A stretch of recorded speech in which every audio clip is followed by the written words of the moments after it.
சுவாமியே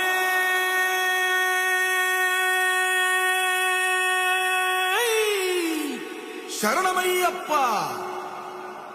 பள்ளி கட்டு சபரிமலைக்கு கல்லும் முள்ளும் காலுக்கு மெத்தை சுவாமிய சரணம் ஐயப்ப சரணம் అయ్యప్ప శరణం స్వామియ శరణం. మండల దీక్ష ముగిసింది, మాలకు అర్థం తెలిసింది, శబరికొండ పిలిచింది, మణికంఠుని చేరగ పదమంది. ఇరుముడి కట్టు కట్టు కట్టు కట్టు కట్టు ఇరుముడి కట్టు, ఎక్కు ఎక్కు ఎక్కు ఎక్కు శబరిమల ఎక్కు.